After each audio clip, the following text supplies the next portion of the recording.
Daily Broadside, day 409. Last night I was trying to remember how Alfalfa, Carl Switzer, the taller kid from Little Rascals, how he died. Because I knew it was something nefarious. And turns out that he was murdered, which is what I kind of remembered. I didn't remember the details. And it's a sordid tale. There was a bunch of crap going on, but he basically got in an argument with somebody, pulled a knife, and they shot him in the groin, and he had some internal bleeding issues, and that led to his untimely demise. I think he was like in his 30s or whatever. But here's the funny part about, I say funny, not funny, haha, but strange part and kind of sad is, so his mom was born in 1902. She had 4 children. And although there's not a lot of information on it, apparently it sounds like she lost one at childbirth, because she would have been like 18 when he died or something, and that would have been the eldest son. Kind of like the Kennedys. A lot of people don't know that JFK had an older brother that died in the war, who was a lot better looking than JFK. But anyway, so she loses that one. Then there's a daughter, either Janet or Eunice. I don't know why I have those two names in my head, but one of those two names, I think. She's still alive, I think. And then Carl comes along, and then Harold. And I can't remember. I think Harold might have been older. But Carl obviously goes on to fame as Alfalfa, and then dies, by getting killed in a very young age. And then Harold opens up. He was like a little bit part player in some of the earlier Little Rascal things, but never really had the clout and the fame and the notoriety that his brother Carl did. But he opened like a appliance repair store, got into an argument with a customer, and ended up killing him, and then went off somewhere and offed himself, I guess, in being upset about the fact that he had just killed one of his customers. So in a very short time, like let's say 40 years, maybe less, I can't remember, this mother lost 3 of her 4 children, 2 to ridiculously unfortunate situations, and 1 I can only presume was a stillbirth or something like that. And let me mention stillbirths. My heart goes out to anybody who's had that plague their life, because I just can't imagine the horror and hell that's got to be to go through. But I will say, I was not aware until I became an adult and started having kids and hanging out with people who had kids or were having kids or trying to get pregnant or whatever.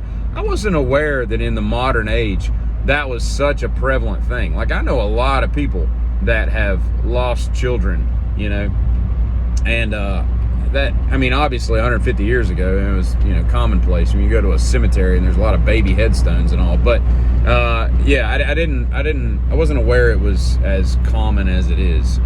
So I'm sure there's people listening to this who have, dealt with that sad issue. And again, my condolences, because I think the not knowing, how beautiful of a person they would have been, probably the biggest horror of it. But at any rate, I don't mean to slather this with doldrum and melancholy, so we'll switch gears. But yeah, it's just a kind of a weirdly unfortunate thing. And the mom, she loses her husband, like, I think 5 or 6 years before she lost Alfalfa. Now, I doubt she called him Alfalfa, because that'd be a weird thing to call your son. She probably called him Carl. Carl, come do the dishes. Alfalfa, go bring the trash in. One sounds better than the other. But so she loses her husband and 3 of her 4 kids.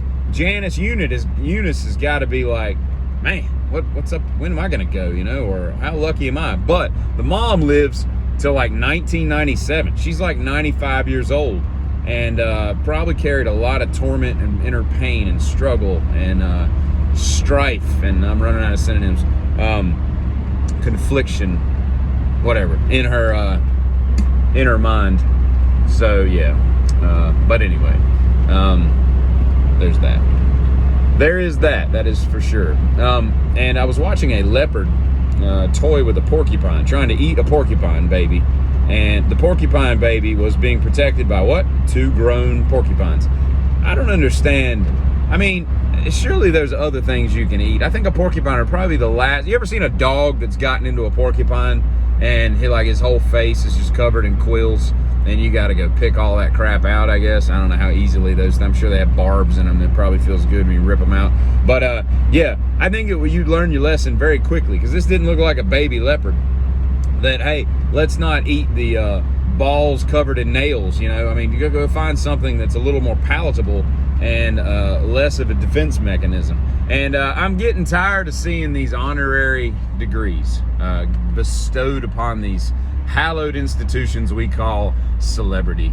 Man, quit giving these people everything. It's so weird that, like, you know, you're a struggling actor, you don't get dick, you're making like $4 you know, a day, and you're living off of water and Triscuits, and then you get to be an actor and everybody just throws everything at you for free. They're giving you cars and watches and all kinds of stuff. That's an odd thing, and I get why they do it. It's because they want Leonardo DiCaprio to wear the new Tommy Hilfiger shirt or Rolex watch, or they want their brand to be out there. You know, Tiger Woods driving a Buick or whatever, but Tiger Woods can afford a Buick. He doesn't need to be given a Buick. It's just kind of odd.